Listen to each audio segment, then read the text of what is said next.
What's on, where, and when. It's the Talk of Nelson. NBS Talk Nelson.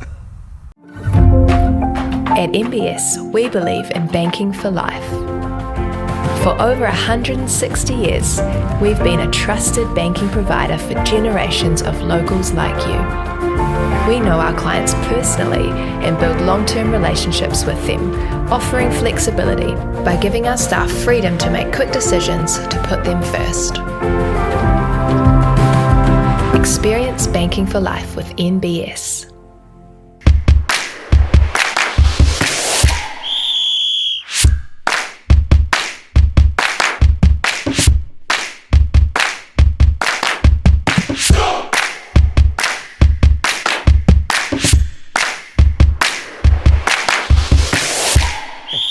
Welcome to Bays Joinery Football Focus, your prime source for all things football on the top of the South. I'm Chris Butler. Alongside me, my co-host, Ryan Skippy Stewart. Today we're thrilled to have a guest with us, Dauntae Mariner. G'day, Dauntae. Great to see you here, mate. Pleasure to be here. Thanks for having me. Skippy, now you've brought your guest along today, so can you tell us a little bit about how you got hold of Dauntae? When me and Neil travelled up to take the under-23 Simones for the World Cup qualifiers, we got Dauntae's information a bit late. We weren't sure if he was young enough to be in the under-23s. So I spoke to his dad and we started conversations there. Unfortunately, he was ineligible for that tournament because of his age. But then we got talking about his club football and stuff while I was speaking to his parents and getting him the opportunity to go somewhere fresh and concentrate on his football. So we got talking about him coming to play for us at Nelson Suburbs and caught up with him at the Pacific Games. And it all went from there. And he arrived here in January of this year and he's been playing and working in the academy and coaching 10th and 11th grade pre-academy boys and does a little bit with our under-17s on a Wednesday morning for their development, going from youth football to senior football. So he's been good, not just a good player as well, but a good club man and has came in and helped out where he can, which is fantastic. So what was the approach, Dauntae? Was it PowerPoint presentation? How did they pin you down to get to Nelson? It kind of was, the first one was just he was speaking to my dad. So at the time I was working and playing at the same time. So I didn't really have much time to sort of speak about it much. It was kind of, my dad kind of just does a lot of things at once and he goes, all right, we've got someone in New Zealand. I was like, New Zealand? Okay. Anyway. And then he sort of brought it up to me and we sat down, had a chat and he goes, I think this could be a good move for you, like to something fresh, somewhere you can go and focus on your football again and just enjoy playing the game. And then the whole Pacific Games came up and I went over and got to know Skippy, and pretty much from the first time I had a conversation with him, I knew straight away that I was probably going to go anyway. So awesome. Yeah. So tell us about your background, where you're from and a little bit about your early football days. I'm from Sydney. I was born in Campbelltown, Australia. I'm in Sydney. Started playing footy late when I was 6. And then kind of figured out I kind of enjoyed it and I was all right at it as well. Mum and dad pushed me a little bit to try and challenge myself. I ended up playing at a club called Mounties in out Fairfield Way, Liverpool Way, playing up an age group. And then from there, I got picked up from Football New South Wales and then got drafted into a youth setup, high development setup, which was called Project 22. Played in there for about 2 years and then we made the move up to Brisbane after that, Queensland. Mum and dad wanted a lifestyle change. I was getting into high school and then went to a school called the Southport School, TSS, on the Gold Coast. And the coach that was coaching there in the football program was Keith Stevens. So who played at Millwall and coached a lot there. So I got on, learned and did all my schooling under him and then got into the QAS Brisbane Roar under 18 side. Mm-hmm. And just went from there. So most of you kind of, I guess, teen to early 20s, was that really mainly based in Queensland or? Yeah. So we moved up to Queensland when I was 13. And pretty much my junior teen to senior football was done in Queensland. And what club did you play for there? I played for Brisbane Strikers. Strikers, Yeah, right? yeah. So what league does the Strikers play in? How does that work? And who did you play against? At the time when I was there, they were in the NPL, which is the top league, in Queensland, underneath the A League. At the moment, they are in FQPL1, so it's the league below that. Right. But at the time, junior setup, I was playing at NPL level, Right. which is equivalent to like SPL. Yeah. Not bad a place to be, is it? No, you know, by the beach, isn't it? Yeah. And I've just come back from there. I noticed a lot of the primary schools are right on the beach's edge, and in fact, a lot of the training they go down onto the beach and play their football there. Yeah, a lot of the sports in summer and everything, you're always on the water. Yeah. I had to learn how to row, so I was like, well, I have no idea how to row. My dad was like, well, you better learn real quick because you got to learn. So we had the whole kitchen table and the seat and had a broom and looking up YouTube videos on how to row and all that other stuff. So yeah, my dad was very much like, well, whatever you do, you got to be the best at it. So you've got to put in time. So yeah. Okay, so Brisbane Strikers, and then any other clubs from there, or any other experiences apart from the Brisbane Strikers? I had an opportunity to go overseas at quite a young age. So I had the opportunity to go over to the UK to go on some trials and stuff there. So I tried out a few clubs. And then after this year 2015, I had an opportunity to go back again to Blackburn Rovers and trial there. So I trialed there for about 2 weeks, and then they extended it till a month. And then I had to sign like a little agreement saying that they didn't want me going anywhere else because they wanted to sign me there. Oh, so, wow. Yeah. So I went over there I was there for about a year, got offered a scholar and signed at Blackburn Rovers. Wow, Yeah. fantastic. So what age group was that, and what were you playing? Did you end up playing some matches? Yeah. So I went over initially with the under-16s. And I was playing in there, played against a few good clubs, Fulham, Liverpool, who else? Played against Wolverhampton as well. Wow. I scored against Liverpool, which was quite interesting. Yeah. I know. Yeah. As an Everton supporter, it was kind of really good. So That hurts even more. Don't get started on Everton. yeah. So but yeah. Okay, and where was that? Where was that game? That was at the academy. So we played there, and I was like, wow, can't believe I'm here. It's just all red. So that was at the Liverpool Academy? Yes. Yeah, wow. Yeah, in the academy there. So, yeah, it was really weird just being there, it was like a dream come true sort of thing, Yeah. you know, like you're there, you can see the players' cars pulling up, and you're just in awe. And then you get to play on their pitches, which are like carpet. Yeah, it was awesome. So tell us a little about the difference between, Queensland football and then going into, a setup like that. Tell us about the training, the fitness, and also the standard. It was a bit of a shock at first, especially going into preseason for the under 18s of my scholar. That was a real big shock.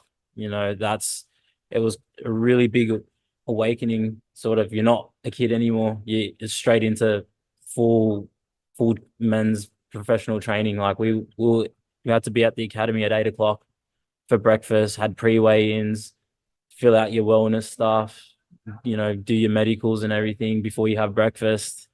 Then, you're doing your prehab, all your individual stuff that you need to make sure that you're right for training. And then you're out on the pitch and, you're doing conditioning, you're doing runs, you're in there twice a day, training twice a day. You're pretty much just like 9 to 5, you're there,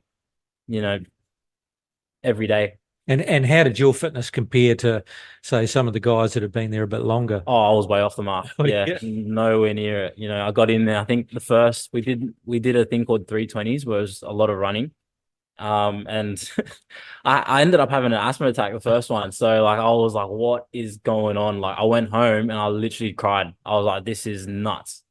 So it was it was very tough, but it helps, going through all that stuff and the adversity. It makes you a better footballer and mentally stronger as well.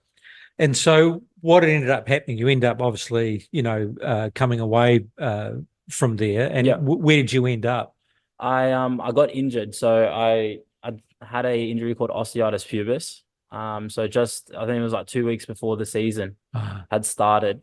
We played a few friendlies and stuff like that, and then I played one game, and then the next morning I couldn't get out of bed, like I couldn't sit up. Oh, wow. Yeah, so yes, I had one of my roommate had to help me sort of get up, and we went and saw the physio and stuff, and they didn't know what was wrong, so they sent me for a scan and an MRI, and they figured out that I had torn the adductor off the bone. Oh, geez. Yeah, Ouch. so and I had a grade 1 tear through it as well. So when I got back to Oz, my godfather's a physio as well, so he sent me for some scans to have a look at the area in general, and then found out that I had osteitis pubis, which is it's like your hips, at the bottom of your hips, there's like a disc in there, and I had like a little crack through it as well. So it's very common in AFL players and stuff like that. But yeah, so that's kind of put me out for about a year and a bit. And then after that, I had the opportunity to go to Portugal. Oh, right. Yeah, so I played in Portugal for 2 years. Oh, wow. Yeah. Yeah. Geez, the story. He's a journeyman. He's a journeyman. Yeah. Who'd you play for in Portugal? A club called FC Vizela. Ah, right. Yeah. So what division did they play in? At the time, they were in Division 3. Yeah. They're currently now in the top league in Portugal. Oh, wow. Yeah. Good stuff. So in that scenario where, an English club, you go through an injury like that, they tend to look at those things for your future, don't they? And so is that pretty much what happened? They said, well, I suppose, a year out of the game's a long time and things move on, don't they? Yeah. So I had a good relationship with the academy coaches and the academy director and stuff like that. So they were, before, when the injury had happened and they knew the time span of where I was, they said, we'll keep tabs of you, keep in contact, and then we'll look to get you back over. But the problem was I didn't have a European passport. So they knew that before when I went to trial, and they thought they had a loophole around it of how to get through it. They were going to put me on a student visa. But the issue was, when we got there, from immigration side of things, was I was technically getting paid to play. So I needed a working visa. And I was too young at the time. The other alternative was one of my parents would have had to move over. But there's FIFA rules there from Australian players that you can't go over for footballing purposes. So one of your parents has to move first, and then you can go. But because there was a trail of where I was already there beforehand, it didn't work. You'd think in sport there'd be a few exceptions, wouldn't you? Yeah, for the development of younger players. It's crazy, even at our level now, with the bringing players over to even play in our league. There's certain ages now. There's FIFA. It's crazy. You look at the rules, and it's to stop human trafficking. I didn't even know it was in football, but apparently it is somewhere. So there's a lot of rules now for kids having to be over 18 before they can go anywhere. So I think it's in the Premier League now as well. As if they want to bring anyone over from Europe, they have to be 18 before they sign them. So now what you're seeing is, you see these kids, Real Madrid have done it with a young Brazilian. They signed him at 16, knowing that he can't play to 18, come to the club. So there is rules there in place now. But at our level, amateur level, it's quite strange that we have to apply with the same ones. Well, Portugal football, what's that like in comparison?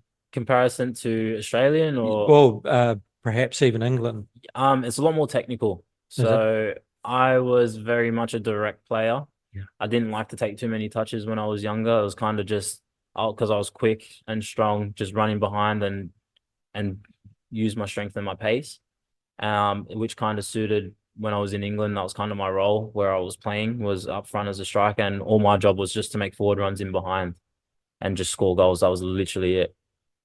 In Portugal, it was kind of more, you got to be comfortable on the ball. So they like the directness in a lot of forward, like strikers and stuff like that, because that's what they look for.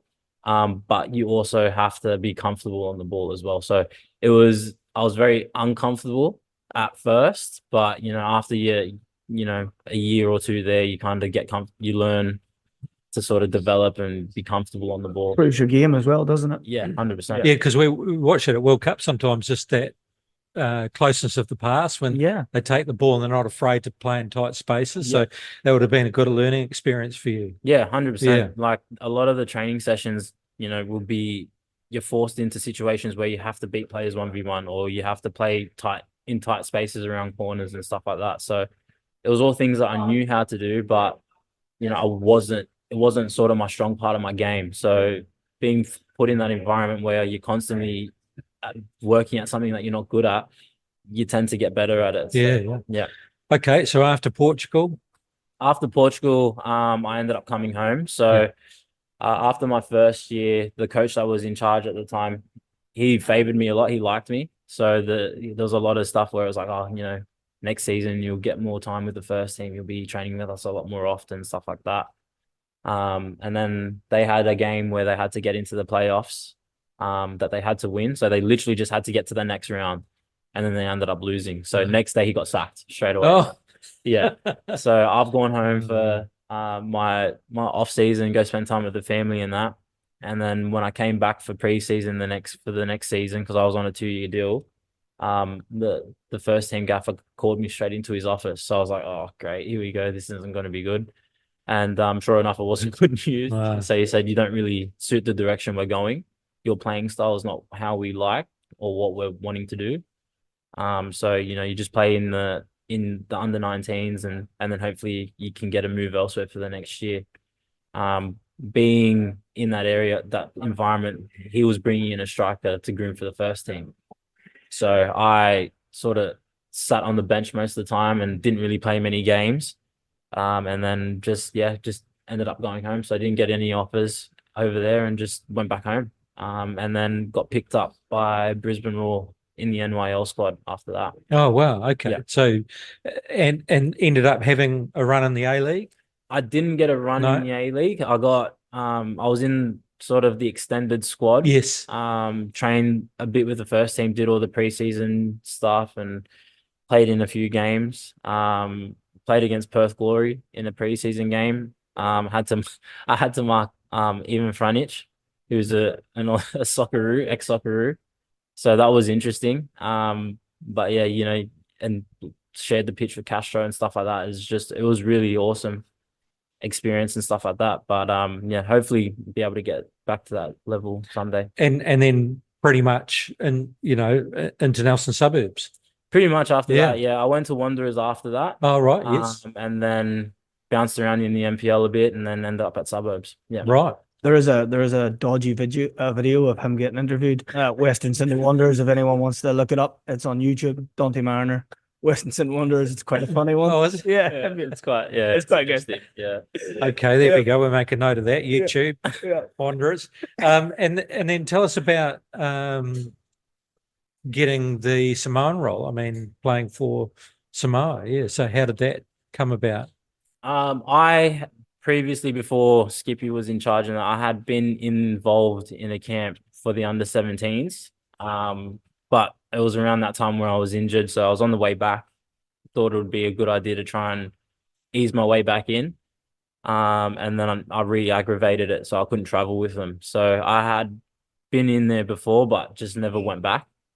And then Skip kind of just got hold of me, and then that was it. So it was pretty much my dad. My dad's my biggest advocate, so he's always doing all sorts of stuff.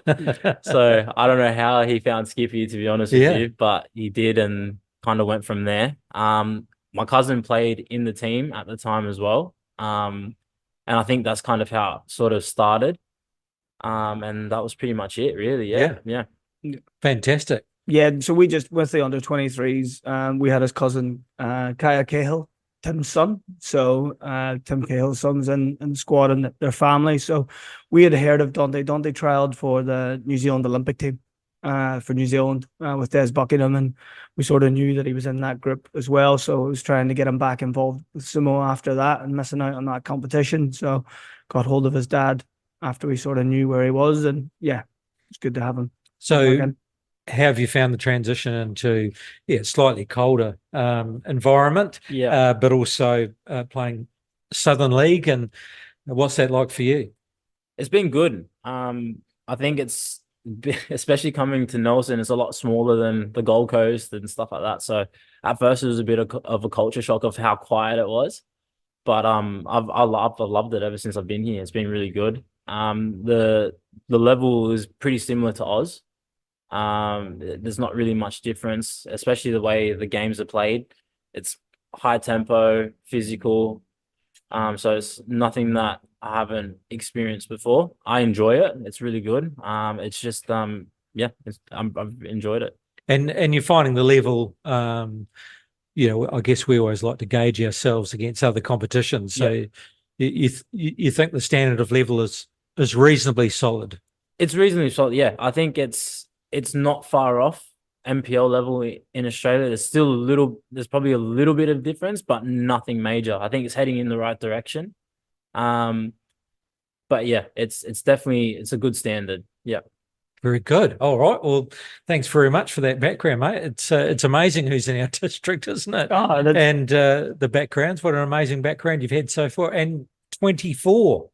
Jeez. Yeah. Done a bit. I wish I'd had that career by 55. 24. Well, welcome to Nelson, mate. It's great to have you here. We're going to get you to give us some insights into the Southern League. Local football will test you on, that's for sure.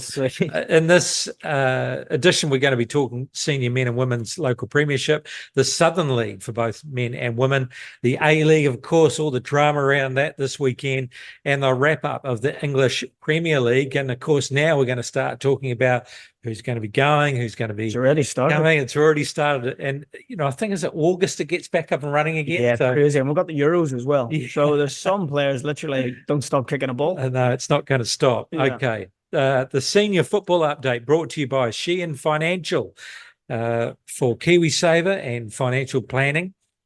Results from last weekend. This is women's first division. Spring and Fern Tahuna Breakers 3-1 over Golden Bay Shield Maidens. Fairly close there and good for Tahuna. Yeah. A good win by them. We talked about it last week. They've made massive improvements in the last few weeks. So yeah, good And win. how close was this between the reserves and Nelson Swans? 1-0 to the reserves. Yeah, Nick Van Hatten stepped in and coached that team at the weekend because the coaches were away with the senior women's. But he said it was a great game. He said the Swans played really well and tested the girls, and the girls were up to the test, but really good game. So I think both teams will be happy with what they got out of it. And the Richmond Foxes proving their standard 5-0 over the Mapua Cougars there. The draw for this weekend. All right, we're going to test our local knowledge here. The Golden Bay Shield Maidens versus the Motueka Angels. We'll give that to you, Dauntae. Jesus.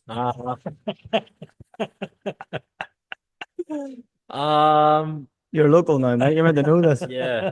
Need to definitely brush up on him. But what am I picking? Who's going to win? The Golden Shield Maidens versus Motueka. The Maidens are at home. There is a bigger hill. There is a So Motueka does have to go over a hill. Yeah. So the rumor is this is a derby. It's his rumour. So no one's actually said yet. I'm sorry, but I'm going to keep plugging it till someone gives me an answer. I think it's a derby. Look, Shield Maidens sound pretty tough, to be fair. Yeah, I think they are. Yeah, You can imagine them with swords and a shield. they kind of scare me, to be fair. So Yeah. And just after that loss last week, I think they'll want to get back on the horse at home. And Yep. yeah, I think I'm back in the Shield Maidens. There you go. The Foxes versus the Nelson Suburbs reserves. Boy, what a game this is going to be. big game. Yeah, good for those two teams. Good test for both of them, which is good. And It's at Jubilee Park. what they need, and Jubilee's an absolute carpet at the moment. So yeah, that'll be a very good game. I think it'll be very, very tight. Very tight. Here we go. Nelson Suburbs Swans versus Tahuna Breakers. It's a no-brainer. Suburbs all the way. There Baby. you go. Let's go. You see where his colours are. He's keeping people happy. That's going to be quite a close one. That'll be a isn't good it? game. Not Yeah. with Tahuna going off, and even though the Swans lost last week, they will take that as a real positive, only losing 1-0 to the young girls. And I think Shelley and the girls will be up for that one at home. And yeah, I can see the Swans take that out. Yeah.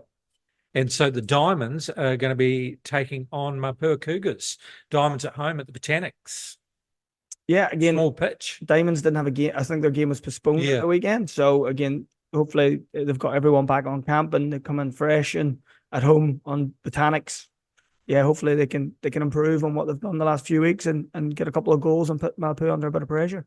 And it looks like a catch-up game. Motueka Angels, Getcar, Nelson Diamonds, 27th at the Goodman Reserve there. Under lights, love that. Yeah. So, so as you say, it must have been postponed and a catch-up. So the standings are the reserve sitting on top of the table. Suburbs be happy about that. The Foxes not far behind. Game in hand, though. Yep. They do have. And Tuna Breakers, they'll be very happy about that, sitting in third place. Yeah, they're doing well. Nelson Pine Senior Men's First Division, and the results, Rangers only 2-0 over Tahuna. Geez, good result for Tahuna. They might be brassed off they lost, but yeah, I looked at the league, and Tahuna have been very close with all the teams, and they're sitting bottom. So it's a hard reflect. I know they do have a game in hand over Motueka, but yeah, I've watched a couple of their games, and they haven't been too far away. So they'll be hoping to bounce back this week with the game they've got coming up. Smith and Sons Richmond drawing 1-1 with Motueka. Nelson Suburbs Reserves pretty comprehensive there against Karenni, 7-2. So Karenni, aren't slouches. So that's a good result for the reserves. Yeah, again, Dave's got a group of lads there that have got a hump on their back that they're not in the first team, and that's always going to get results. And I must admit, the boys and Dave's squads they've been putting the work in when they've been involved with us at training and on their own, and you can see that on their score lines. They are pushing teams, and it's good to see. So they're saying, read that, Skippy. 100%. Yeah, 100%. Young, I must give a Take that on board, son. Young shout out to Brock Cotton, one of our young players. I think he's 16 and he scored 4 at the weekend against Karenni. So he's coming on well in his development. And again, we don't want to rush him, but the kid's got talent. So yeah, it's good to see him out scoring goals again. And FC Nelson only 2-1 over the Mountain Goats. So Ridsdale watched this game, Alex Ridsdale, our captain, and he said it was a brilliant game of football. He said Golden Bay went 1-0 up. Wow. And then FC got back into it, but he said it was a good game. Yeah, a good game to watch. They do tend to do that this season, FC. They sort of have slow starts and then get going. They kind of pinch it in the second half. Yeah.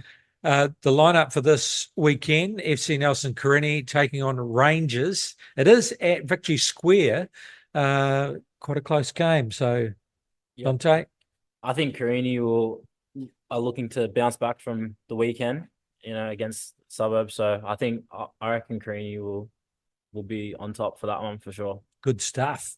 Golden Bay Mountain Goats will be buoyed. They're taking on Nelson Suburbs Reserves. Yep. Skippy? Yeah, I think that'll be a good game, actually. Golden Bay are always hard to beat at Golden Bay. Yeah, they are. They get home, they play well in front of their own. Where are you? Are you home or away? We're away on Saturday as well. So it could be an interesting one. Again, as I said, Dave will probably have a similar squad to he had against Karenni. But again, it always seems tough over there. I've been over there myself and played. It is tougher for some reason. It's not even that long a journey, but it just seems to have an effect on you, and you do sometimes start slow there. So I think that'll be his main focus, is making sure that the boys start well. But yeah, tight one. Still think we'll have enough to take it out. But yeah, I think it'll be a lot tougher than last week. Motueka at home at Memorial Park taking on FC Nelson. Tough one. I think FC Nelson might get the job done though. They've won last week. They're looking to continue with what they're doing. So I think they'll take it. They'll be confident away from home and take what they had last week and look to put a result against them. So he's fairly well informed, isn't he?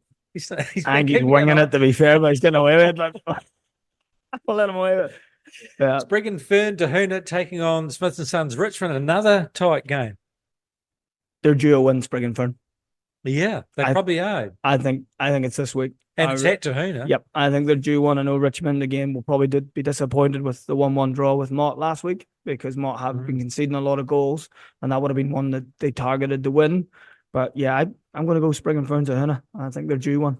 The table, Rangers sitting on top, followed by FC Nelson with a game in hand, and the reserves with a game in hand. And yeah, it's still pretty tight. There's 2 points. Rangers 13, FC Nelson 12, reserves 10. So, geez, it's going to be a tight season. It's good for the league. Race. It's good for the league. It really is, that there's 3 in there, and I think Karenni will still cause a few upsets. So that 4, I think it's going to be a bit of chop and changing all season. Southern League men, and just fly through the results here. Coastal Spirit 2-1 over Dunedin City Royals. FC 20 going down 6-1 to Universities of Canterbury. Kashmir Tech 3-0 over Nomads. Selwyn United going down 5-1 to Christchurch United. And Nelson Suburbs 4-2 over Ferrymead. So tell us about the game, Skippy. Were you pretty happy with that? Yeah, again, we sort of said that the last couple of rounds in the league we've been nowhere near our best, and that was the main focus. And we took a little bit of momentum out of the Richmond game, just with getting connections on the pitch. And I think the boys were excellent on Sunday. I think if anyone watched it, I think we played lovely football at times. We were always positive, looking to play forward. And yeah, we made a couple of mistakes for the goals that we conceded, but I think the 4 goals that we scored going the other way were pretty good. So yeah, boys will be happy with that. Again, we got a big game this weekend against Christchurch United, which is a must-win if we want to keep going and push that top 2, top 3. And the way we played at the weekend, there's nothing to stop us doing that. Tell us about the game, Dauntae. What were your thoughts on it?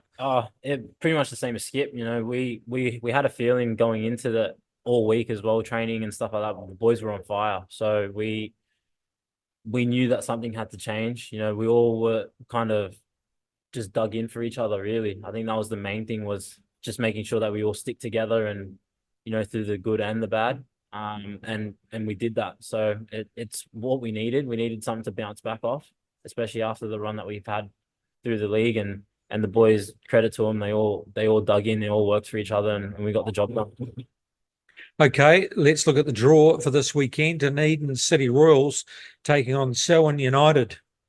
You've had a bit of a taste of these teams, so What are your thoughts on this? I haven't played Royals yet, but they seem to be a bit of especially after last week. You know, we're watching the live stream, and they scored first, didn't they? Yeah, they were 1-0 up against Coastal, went 1-1, and I think Coastal scored in the 84th. Oh, wow, right. So they've made improvements. Yeah, and you know, I've played against Coastal, and they're no slouches of a team. So, you know, this will be a tough game. I think Selwyn will be wanting to win as well. So I'm probably going to go Royals on this one. I think they might catch Selwyn off guard a little bit, yeah. Hometown advantage. Christchurch United taking on Nelson Suburbs. We'll come back to that. Universities of Canterbury taking on Nomad, Skippy. Yeah, Unis again, 6-1 win last week. We played Unis on English Park, which is Astro. And again, sometimes it is a bit of a leveler. But they work hard, I must admit. They've got a young side that is fit. And again, they were just probably lacking a centre forward against us. But after scoring 6, it looks like they found one. So I think that'll be a closer game than people think. Nomads are a lovely team to watch. They're young. Matt, their coach, has them playing lovely football, and they play with no fear, Nomads, which is a dangerous thing. So yeah, I think it'll be a tough game. Nomads probably will pinch it, but I think it'll be closer than what people think. Yeah, definitely. FC 20 taking on Coastal Spirit. Dauntae? Yeah, that one's going to go straight to Coastal. FC 2011 had a bit of a rough sort of season, and but Coastal, I think we'll take that one. You're too strong. Yeah. Ferrymead Bays, you played them this week gone, Skippy, taking on Kashmir Tech.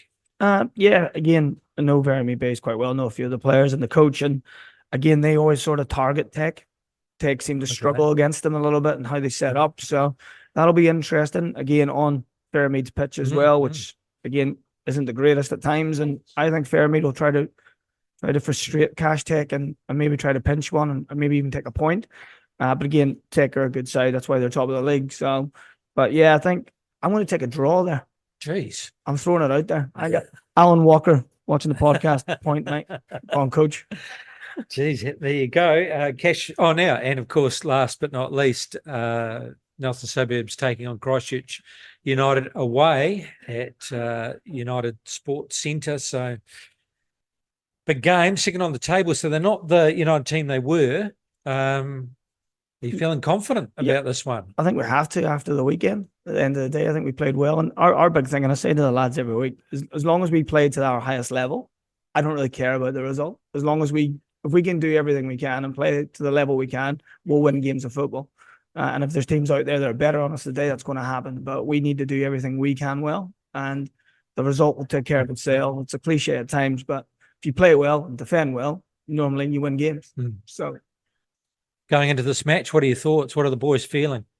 Boys, spirits are high. We trained last night, so spirits were real high there. Everyone's pushing each other as well. So I think we'll take that from the confidence from the weekend into this round, and we'll be looking to really run over them. So I think they won't be expecting us to come out and be confident and whatnot. But I think we've just got we've got a little bit of a chip on our shoulders, which is good to have, especially coming into big games. You have to back yourself and be brave, and you do respect them, but you can't give them too much either. So I think that will be the mentality heading into the game, and I think we might be able to get the job done away from home. Nice work. I like the talk. Good stuff. Cashmere Tech sitting on top, followed by Christchurch United, Coastal Spirit, and you need that. Now, when because we're already in Southern League, aren't we? So there's not a top three qualification. It's now just straight going for the top two. It used to be, yeah. So the year we won it, the year we won the Southern League when it had the break off from mainland, we scraped in. I remember we scraped in. So a draw went. Someone drew and we got in. We finished third, and then we went unbeaten in the Southern League and won the competition. Right, So the new format's a lot better. Just on that as well, I think you'll talk about it as well. The girls they've got their last game at the weekend. Yeah, right. But they're still the old way, top three. Yes. So they're hoping for a good performance at the weekend. So you're not too far behind. 4 points behind Coastal Spirit. So, as you say, you just got to keep on doing it and getting the results, and the rest will speak for itself. The Southern League, 5-0 loss, Nelson Suburbs to Cashmere Tech. Do you happen to catch the game? Or did seen bits of it, but did speak to Geezer. Again, he says a couple of errors led to goals, but Cash Tech are the pinnacle. And I think they've got a National League side playing in the Southern League competition, and fair play to them. They've put a good group of girls together, and they're going to be hard to shake in that league. They're very, very good. Selwyn going down 1-0 to NW United, Universities of Canterbury, the bye, and Coastal Spirit beating Horswell 3-1. The lineup for this weekend, Universities of Canterbury taking on Cashmere Tech. So we'll just do a quick fire one on that. What do we think? For goal difference, we need Cash Tech to hammer them. Cash Tech. NW United taking on Coastal Spirit. Coastal Spirit. I think so. Hawes will get the bye, and the big one, which is on Sunday, 2 o'clock. Yep. Saxon Field. Yes. So this is do or die pretty much. The top three. Girls need to go out and win, and try to win by a few, and really put themselves into that third place. So the girls will be up for it. I watched a bit of their training last night before we started. They're definitely, the intensity's there from them, and they'll be looking to put on a wee bit of a performance for the home crowd on Sunday. So I'm just thinking, how did Selwyn go last week? So Selwyn literally lost 1-0 where they'd been hammered every other week. So maybe the coach has done some stuff well there, and sort of defending a little bit deeper, and maybe just trying to frustrate teams. So it's not going to be an easy one for the girls. They're going to have to come out and want to get in the front foot and get forward. So they'll be up for it. But nothing like do or die to get motivation. 100%. Yeah, exactly. Got nothing to lose. And got to try and, take some shots. Yep. I mean, just don't dilly-dally. Let's try and put the ball in the back of the net. Yep. Yeah, okay. All right. Well, Universities on top, followed by University of Canterbury, Coastal Spirit third, and obviously we're hoping that Nelson will squeeze through. News headlines, and of course, Man City do it again. Don't think there was any doubt. No. It was all a bit sort of boring, wasn't it? Because although at one point West Ham did score, and the coach had a meltdown. I don't know if you've seen the video. I think it's on YouTube, but I've seen it online.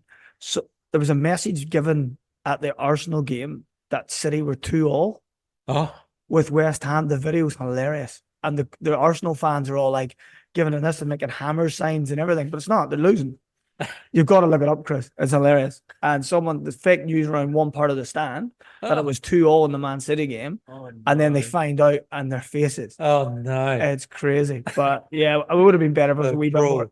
Must have been a Tottenham supporter. Yeah, it would have been better if it was a wee bit closer. But I think they're class at the end of the day, aren't they? Yeah, yes, most definitely. And okay, so what's come out all of this?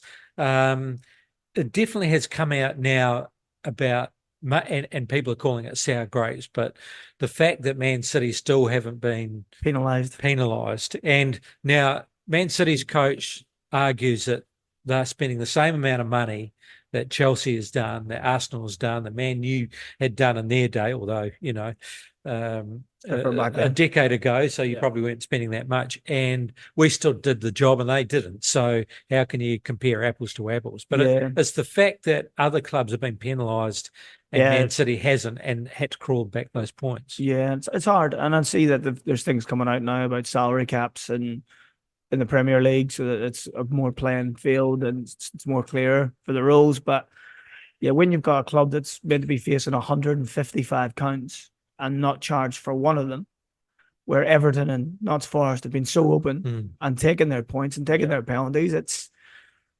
would if you're an Everton fan and a Forest fan, you're not happy about it. Of course you're not. And an Arsenal fan, you're probably not happy either, because you feel that you've been hard done by. But yeah, I don't know. Don't know what the answer is. Well, the City guys would say sour grapes. It's tall poppy syndrome, and Phil Smith would be saying, well, But if you look at it, and we was talking to Bigsy about this a couple of weeks ago, you look at Man City's business, they have got rid of a lot to bring in the ones that they did. Like Sterling didn't go for peanuts. He went for big money. They sort of balanced the book a little bit. Silva retired, so he freed up money. So you just don't know, do you? And of course, even if you have the best players, you've still got to gel them together. And sometimes when you've got stars, that's even harder. And and they paid peanuts for Haaland. And what did they pay for him? 36 million or something. So, good fine, that one, wasn't it? Yeah. So I don't know. It'd be interesting to see, but you're never going to see them, are you? If they were that confident, they could just open their books to the public and everyone have a look. They're going to fight it all the way. Of course they are. Never going to. Of course they are. Yeah. Okay. Chelsea needs a new boss.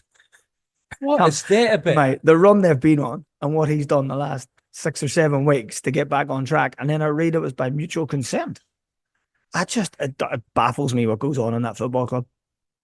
Yeah, I have no idea now. And if you're a coach looking at that, why would you go? I know. He was the way he got them playing. And it took him a long time. They finished 6th. They were 14th at one stage. I just don't know. I don't know. Who do you think? Who you tipping for the job? Well, Klopp. It's madness. You never know. But I think I seen a thing on Twitter this morning that Tuchel's re-emerged at going back there. Thomas, I don't know if he would. There's the German coach after the Euros. Will he leave because the news is that Klopp's going there? But yeah, you just don't know. Yeah, no, I feel sorry for Podge because I thought he'd done a great job with a young squad. Yeah, absolutely. Rashford and Henderson left out of the England squad. Not surprised? No, I'm not. Nah, Rashford last 2 months, 3 months hasn't really got in the Man United squad. And in a way, Southgate has received criticism for being faithful to certain players, so the fact that he's picking on form and he's picking who he think can do the job. And I watched his interview about Henderson this morning. He said Jordan got injured 5 weeks ago and hasn't got back to the level he needs to be. So he's been left out. Thank God Sterling was left out because he usually picks him. He's left Calvin Phillips out. The strange one with me was Luke Shaw. Luke Shaw's been named. He hasn't played football in 9 weeks. So that was the strangest one for me, but I see he's named a wider squad, so it's 33, and he's got to cut that to 26. But fair play to a few new lads. There's a young lad from Crystal Palace who's got in on merit. The young centre-back from Liverpool, Kwanzaa, he's in, first call-up, sorry. Curtis Jones from Liverpool, Joe Gomez from Liverpool, all new caps, which is good to see. So it looks like he's having a look. New Zealand women are taking on Japan in 2 games, friendly in early June. So you were saying that might be in Christchurch, is that right? I think it has been named in Christchurch, but I might have got that wrong, but I'm nearly sure the last couple of camps have been in Christchurch. So I was just wondering if it's still there. I think it is. But again, good to see the girls so active. I wish the men's were a little bit more active. Yeah, tell me about it. That's right. Oh, and we're getting on to Premier League now. So let's look at those results. Liverpool 2-0 over Wolves. Tottenham finished strong, 3-0 to Sheffield after some big talk from Ange. Actually, did you see that story on Ange about his background in football? That's good. Yeah. Fulham 4-2, finishing strong against Luton, although they had a good start, and that was a bit of a hurrah from the Premiership. Yeah. So, but we'll see if they come back. Man U finish on a bright note, 2-0 over Brighton. Yep. Good result away. Happy with that. Man City do it strong against West Ham, 2-1. So they did get the win over poor old Everton, but they're still there, Everton. Yep, we're still there. Still there. So, next year, no more penalties, even playing field. Yeah. We'll see what happens there. Yeah, they were playing some good footy towards the end of the season, so they were good to watch. So hopefully they'll be able to carry that form into next season. So exciting. Newcastle taking on Brentford, and Newcastle taking on a combined A-League team, superstar team. Is that this week? Well, it must be soon because I noticed that they announced a squad. They're playing Spurs, aren't they? They're playing Spurs first, I think. Yeah. Right. Yeah. You got Spurs first, so yeah. Right. It'd be soon. What a great concept. Great for players from the A-League, that's for sure. Yeah, 100%. I think they did it with Newcastle a couple of seasons ago where they went over at the end of the season and everyone was giving off about, the end of the season. Crystal Palace 5-0 over Aston Villa. How good have Palace been? What did Aston Villa sort of put their reserves on that game? I do not know, but Palace have been in good form the last 5 or 6 games, and very shocked to not see the young kid Elise in the French squad. I think he'll be gutted to be left out of that, the form he's been in. So, yeah, he's a good side. I don't think he'll be at Palace next year. I think the young kid from Ise as well got an England squad from Palace. So good signs for next season. 2-1 Forest over Burnley, and Chris Wood scores twice, once being getting in the way perhaps, but right. Number 9, mate. Got to be in the right place. How's that? I thought he was gone. What a comeback. And he's scored, 12? He's equaled his record, or 14 goals or something like that. Fair play to him. He keeps scoring goals. Yeah. Chelsea 2-1 over Bournemouth. They get the win and then they sack the coach. It's the mind boggles. Yeah. So Man City top, Arsenal second, Liverpool we third. Yeah, we'll take that. We'll take in the Champions League. We weren't in the Champions League last year. We'll take it.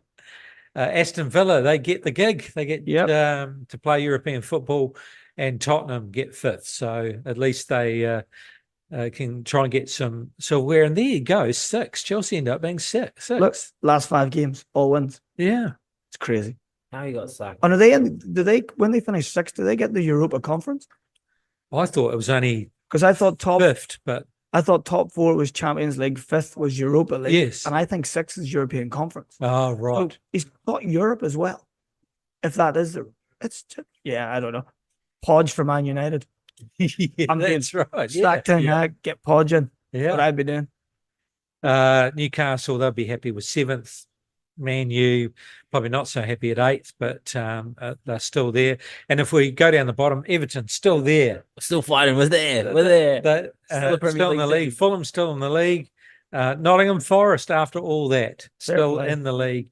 And pretty much they were the 3 that came up, weren't they? They were the 3 favourites to go down. Yep. So, definitely. There you go. Now, I didn't keep a close eye on the Champions League, but who's coming up? Do we know that yet? The final is Real Madrid against Bayern. No, sorry. The next division down. You've got Leeds in the playoff final against Southampton. Leicester and Ipswich went straight up. Great to see Ipswich back. Yeah, I mean, big history there. The young coach there is now. He was on Twitter this morning. He's been linked with a Chelsea job.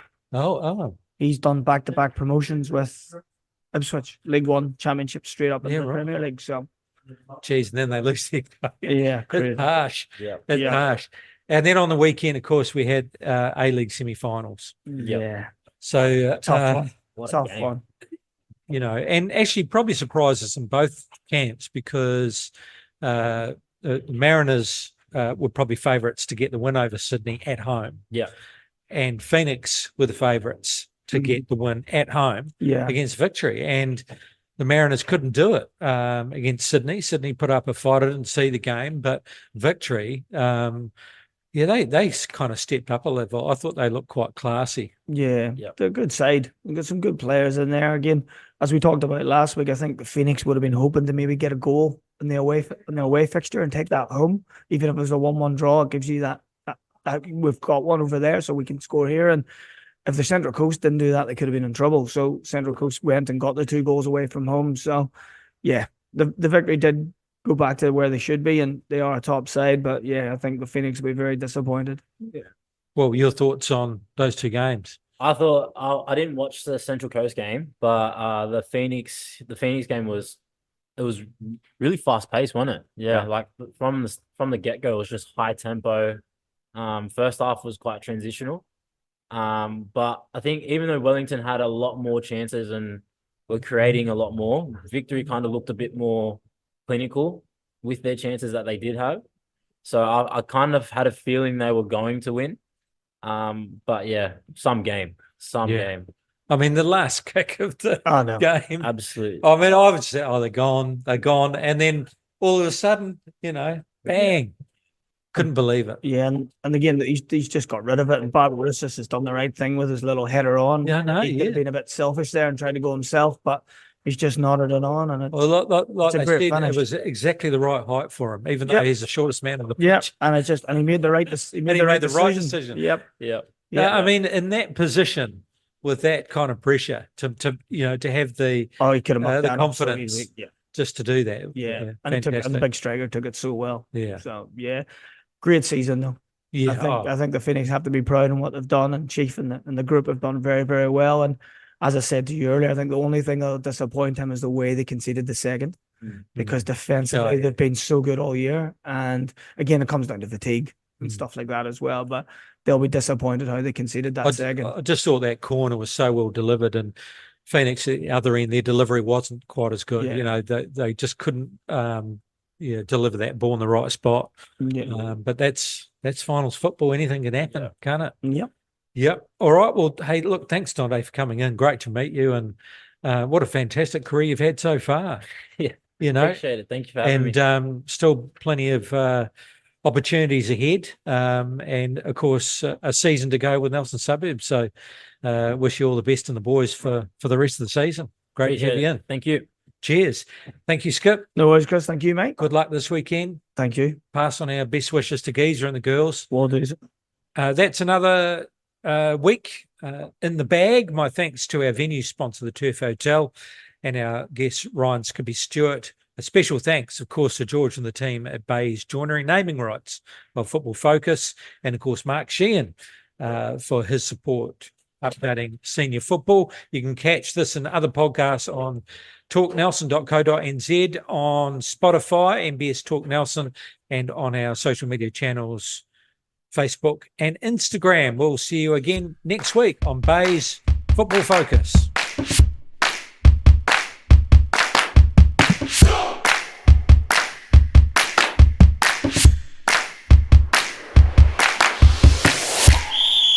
What's on, where, and when.